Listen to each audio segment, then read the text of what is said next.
Shalom, selamat malam kaum bapak yang terkasih dalam Tuhan kita Yesus Kristus. Kami undang bapak-bapak untuk mengikuti ibadah PKB ini secara online melalui kanal YouTube GPIB Samaria. Sebagai bahan Alkitab hari ini terambil dari Matius pasal 9 ayatnya yang ke-35 sampai 38.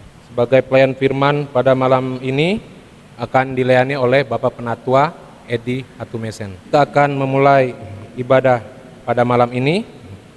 Saya mengundang bapak-bapak untuk berdiri. Kita akan menyanyi lagu Mars PKB.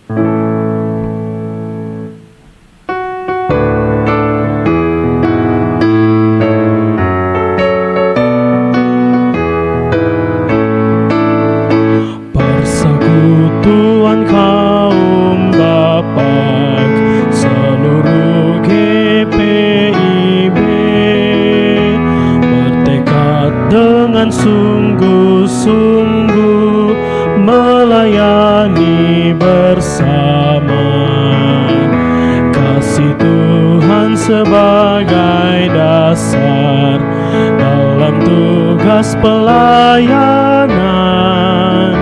Bangunkan persekutuan demi Tuhan Sang Penebus.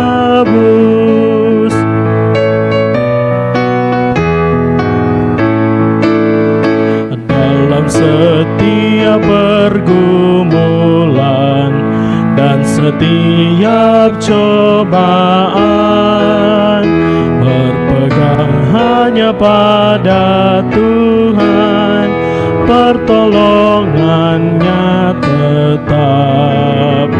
Dengan sabar dan rendah hati, bersyukur senantiasa, memuliakan nama Tuhan kini dan selama-lamanya.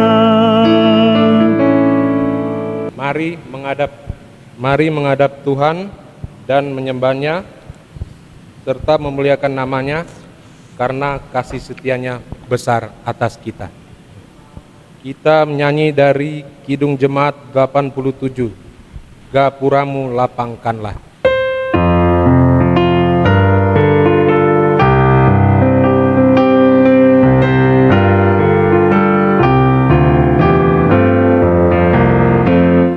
Gapuramu lapangkanlah, menyambut Raja mulia, Sang Rama Maharaja semesta dan Juru Selamat dunia, sejahtera di bawahnya.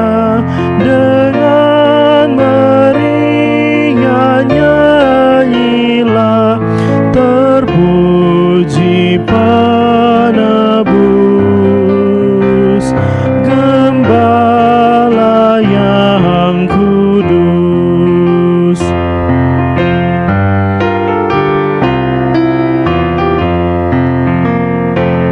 Ya Kristus Juru Selamatku, ku buka hati bagimu. Ya Tuhan, masuk dan beri pengasihan-Mu tak henti, dan Roh Kudus jadikanlah petunjuk jalan yang bakal nama-Mu Penebus, terpujilah terus. Mari kita berdoa. Ya Tuhan Allah Bapa kami, Allah yang bertata di kerajaan sorga, kami mau mengucap syukur atas segala berkat penyertaan Tuhan sampai saat ini Tuhan kami akan beribadah PKB secara online. Kiranya Engkau memberkati ibadah ini dari awal, pertengahan, hingga berakhirnya sesuai kehendak-Mu. Juga buat Bapak Penatua Edi Atumesen yang akan melayani kita pada malam ini Tuhan, kiranya Engkau memberkati beliau, berikan hikmat agar beliau dapat menyampaikan firman seturut dengan kehendak-Mu. Hanya dalam nama Tuhan kami Yesus Kristus kami telah berdoa dan mengucap syukur. Amin. Kaum Bapak, kita akan bermazmur balasan yang terdapat dalam Mazmur 36 ayat 8 sampai 11. Betapa berharganya kasih setiamu ya Allah. Anak-anak manusia berlindung dalam naungan sayap-Mu. Mereka menyenangkan dirinya dengan lemak di rumah-Mu. Engkau memberi mereka minum dari sungai kesenangan-Mu. Sebab padamu ada sumber hayat. Di dalam terang-Mu kami melihat terang. Lanjutkanlah kasih setiamu bagi orang yang mengenal Engkau. Dan keadilan-Mu bagi orang yang tulus hati. Kaum Bapak dipersilakan duduk kembali. Kita menyanyi dari Kidung Jemaat 79, Maha Terpuji Allahku.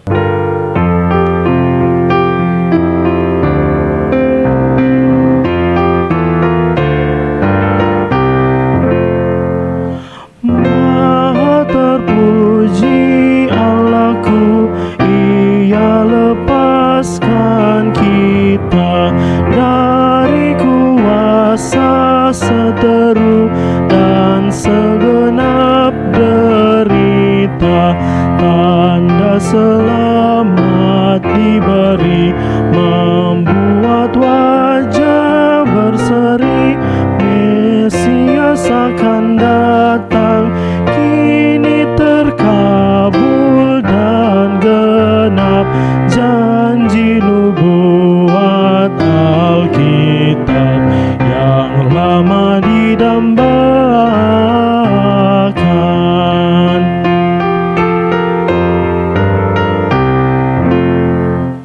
Agar umatnya mengerti hidup kekal sentosa, yang maha kasih memberi rahmat ampunan dosa.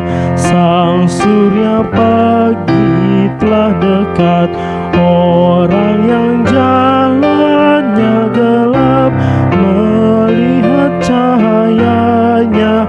Kita tak lagi bersedih, tapi berjalan ke negeri yang damai selamanya.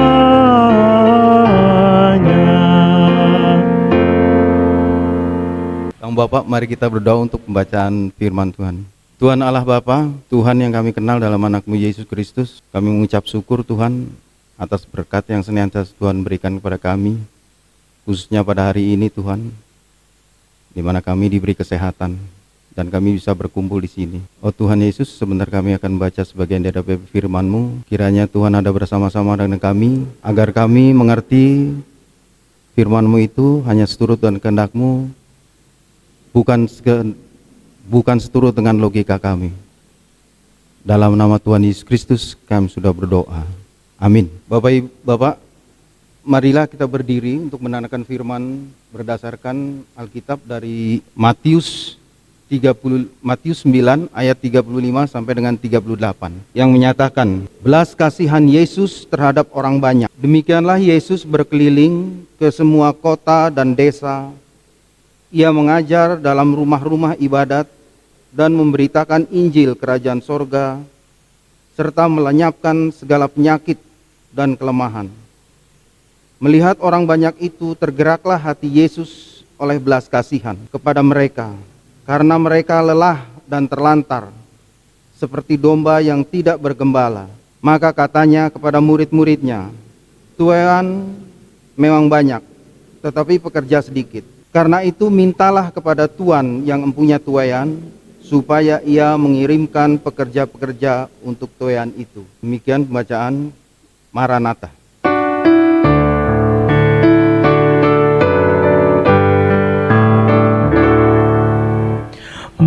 Maranatha, Maranatha,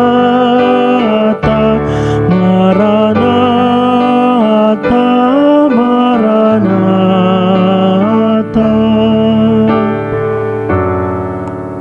Silakan duduk. Matius 9 ayat 35 sampai 38 ini berbicara mengenai belas kasihan Yesus. Yesus tergerak oleh kasihan, oleh belas kasihan. Matius ini didahului dengan menampilkan pelayanan Yesus yang begitu banyak dan mengagumkan. Ayat 1 sampai dengan 8, Yesus menyembuhkan orang lumpuh di Yerusalem.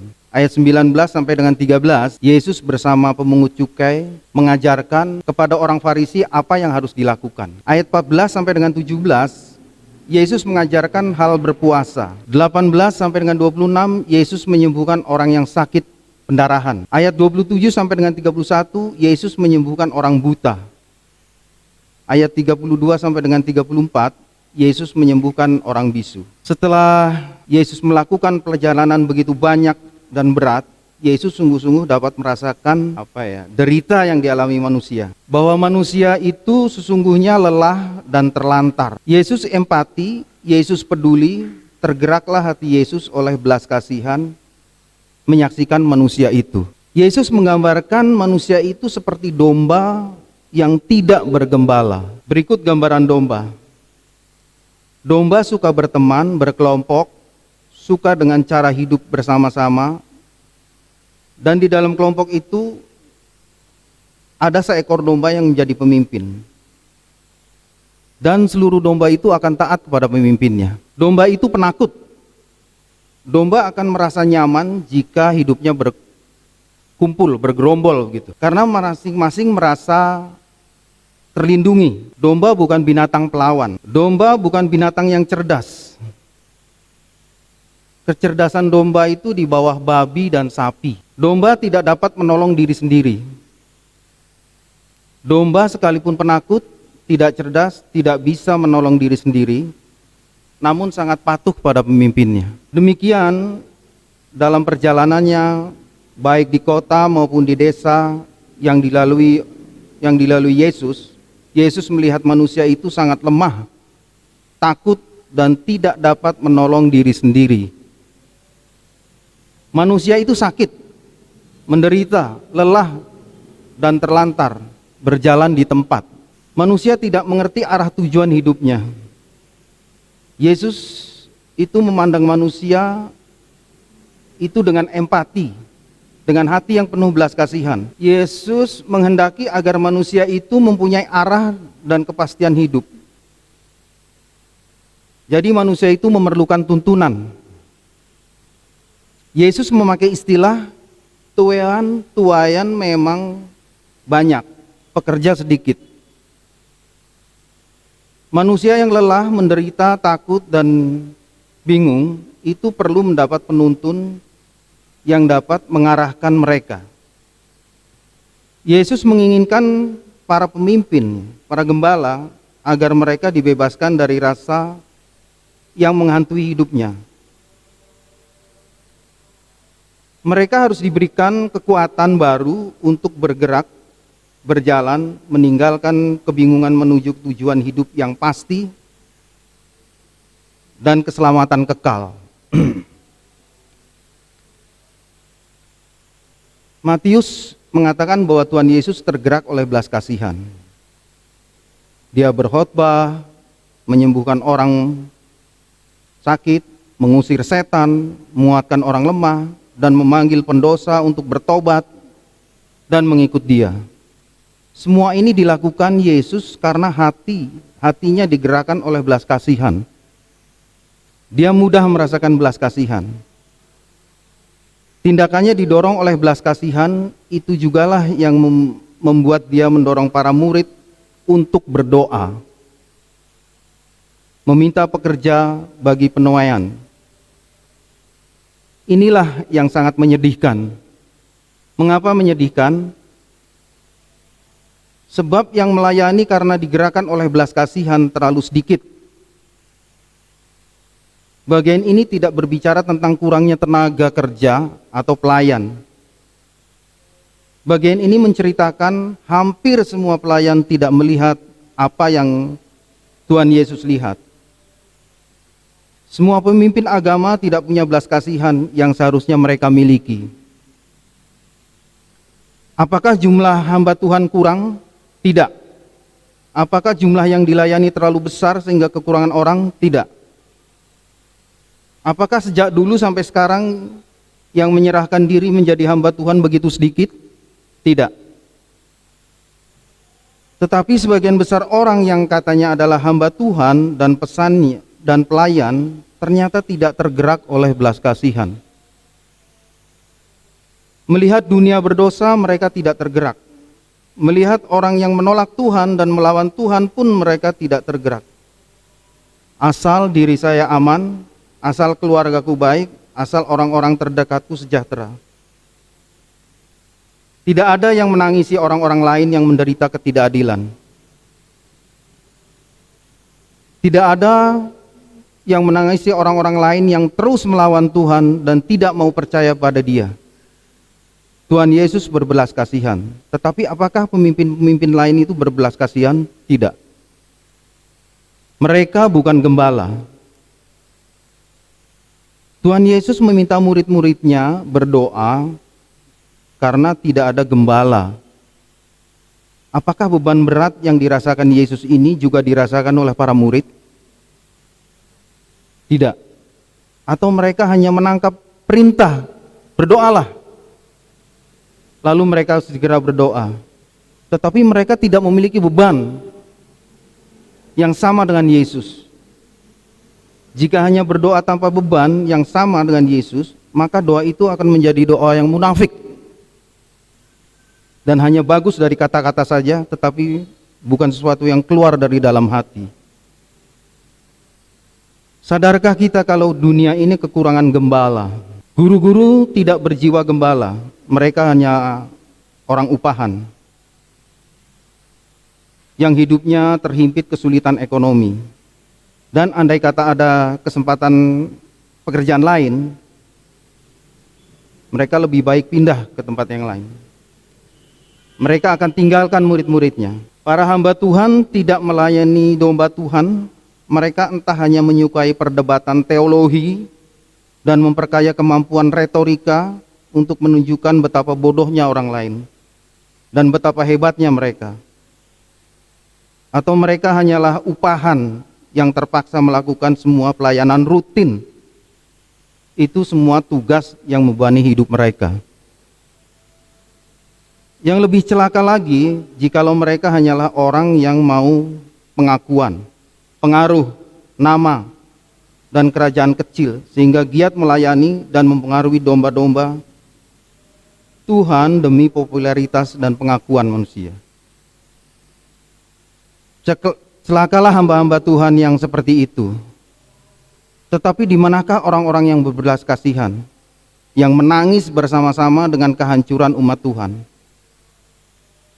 yang mati-matian bekerja untuk mengembalikan domba-domba Tuhan kepada Sang Gembala sejati, yaitu Tuhan sendiri.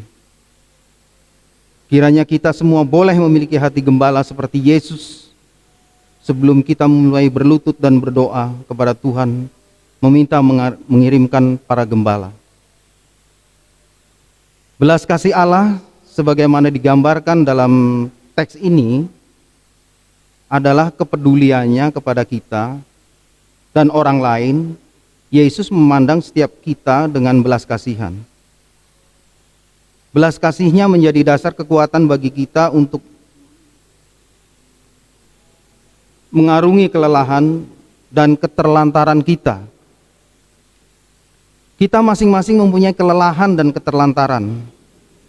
Kita masing-masing mempunyai kelelahan saat kita mempunyai kepenatan dalam mengarungi kehidupan. Keterlantaran terjadi saat kita merasa tidak tahu arah yang dituju dan kita merasa tersesat.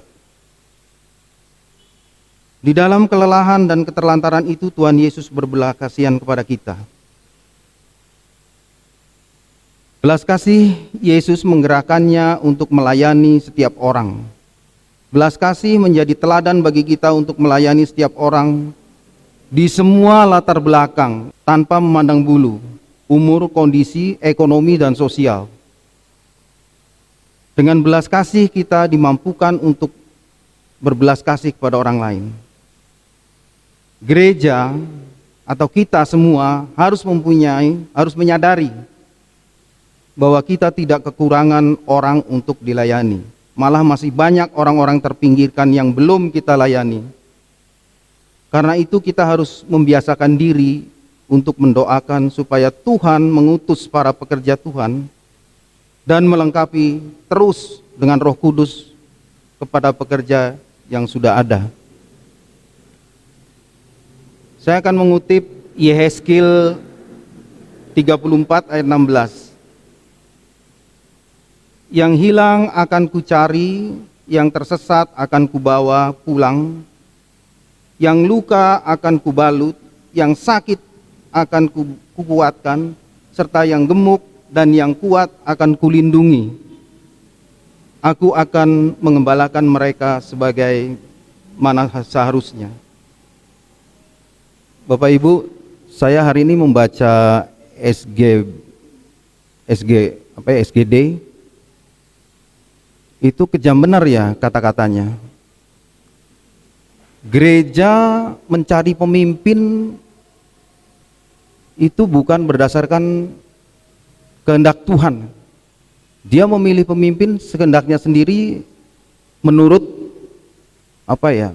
maunya sendiri. Bukan berdasarkan kehendak Tuhan. Nah, itu saja Tuhan. Kiranya ini menjadi berkat bagi bapak-bapak semua. Terima kasih. Amin. Kita menyanyi dari Kidung Jemaat 446, Setialah.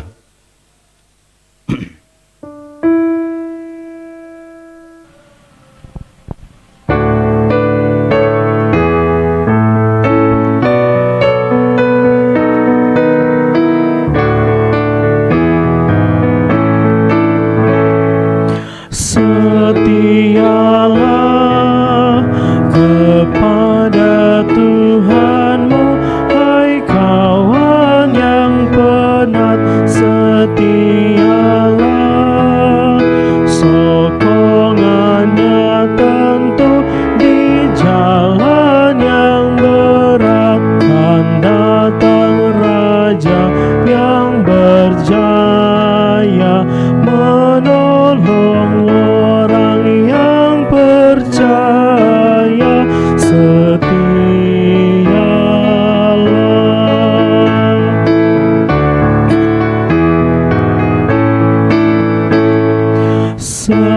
setialah, percaya penebus, percaya janjinya. Setialah, berjuanglah terus di fajar mereka. Diputuskannya rantai setan, kau bebas dari kesempitan. Setialah.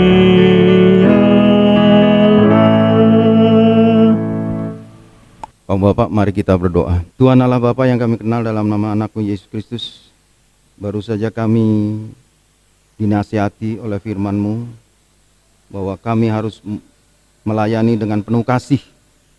Namun Tuhan, dalam implementasi kami kadang tidak melayani dengan tidak hati, hanya sekedar memenuhi kewajiban tugas rutin dan kewajiban. Tuhan, tolong kami berikan kekuatan agar kami dapat melayani sesuai dengan kehendak-Mu dengan perasaan kasih. Tuhan, kami berdoa untuk semua kaum bapak Tuhan, sebagai kepala keluarga, agar mereka bisa menjadi imam di dalam masing-masing keluarga. Kami berdoa juga untuk pengurus PKB dalam tugasnya Tuhan. Berikan mereka kekuatan agar mereka dapat menjalankan tugas dengan baik, dengan kesungguhan hati, bukan karena paksaan. Kami berdoa juga untuk Ibu Pendeta Sandra Sormin sebagai gembala kami yang Kau tempatkan di Samaria Tuhan. Berikan dia kesehatan yang sempurna agar dapat melayani jemaat dengan baik. Kami berdoa juga untuk saudara-saudara kami yang mengalami kesulitan ekonomi akibat dari pandemi COVID-19. Kami percaya Tuhan senantiasa akan selalu memberi kecukupan pada mereka. Oh Tuhan Yesus, masih banyak yang akan kami pohonkan. Namun hanya ini Tuhan yang terucap dari hati dan mulut kami yang dalam Tuhan. Doa ini kami naikkan dalam nama anak-Mu Yesus Kristus yang telah mengajar kami berdoa. Bapa kami yang ada di sorga, dikuduskanlah nama-Mu, datanglah kerajaan-Mu, jadilah kehendak-Mu di bumi seperti surga. Berikanlah kami pada hari ini makanan kami secukupnya, dan ampunilah akan segala kesalahan kami, seperti kami juga mengampuni orang bersalah kepada kami. Dan jangan bawa kami ke dalam cobaan.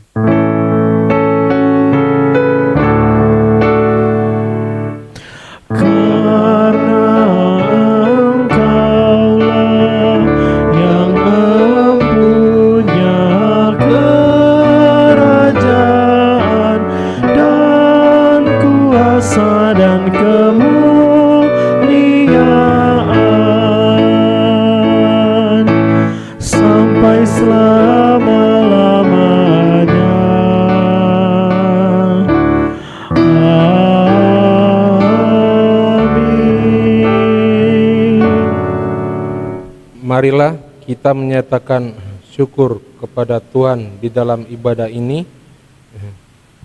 dengan memberi persembahan kepadanya sambil mengingat kata Alkitab yang terdapat dalam 1 Tawarik 16 ayatnya yang ke-29 yang menyatakan, berilah kepada Tuhan kemuliaan namanya, bawalah persembahan dan masuklah menghadap Dia, sujudlah menyembah kepada Tuhan dengan berhiasan kekudusan. Tuhan memberkati persembahan Bapak-bapak sekalian. Kita menyanyi nyanyian persembahan Kidung Jemaat 291, mari bersyukur semua.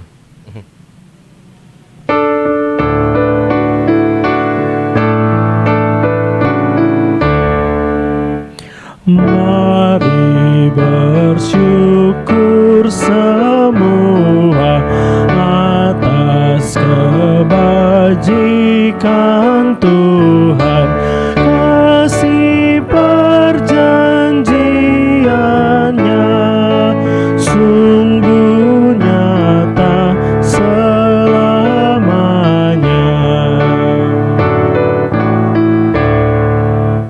Umatnya dibebaskannya untuk hidup bersejahtera, kasih perjanjiannya sungguh nyata selamanya.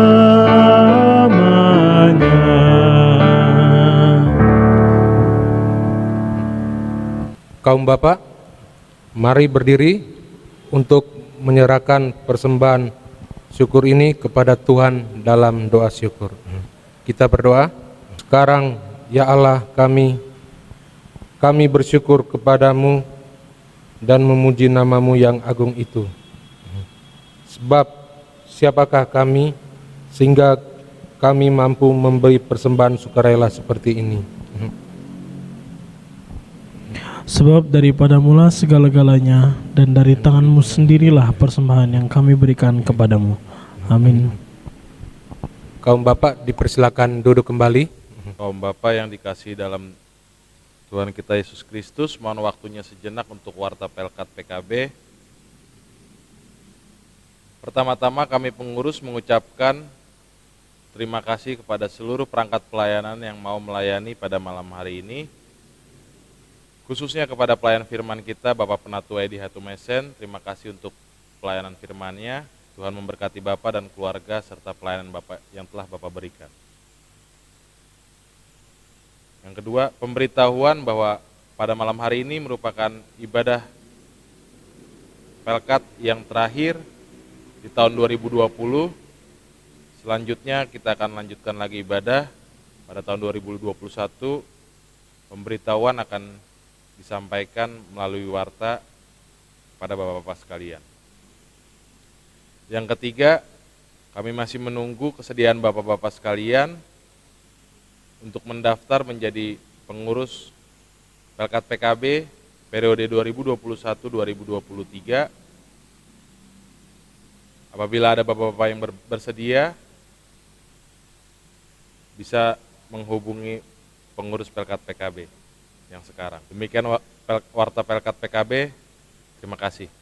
Umat Tuhan, pergilah, beritakanlah Injil melalui hidup dan kerjamu sehari-hari. Berdasarkan firman Tuhan yang telah kamu dengar. Kita nyanyi dari Kidung Jemaat 76.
Arahkanlah hati dan pikiranmu kepada Allah dan terimalah berkat-Nya. Tuhan memberkati engkau dan melindungi engkau. Tuhan menyinari engkau dengan wajah-Nya dan memberi engkau kasih karunia. Tuhan menghadapkan wajah-Nya kepadamu dan memberi engkau damai sejahtera.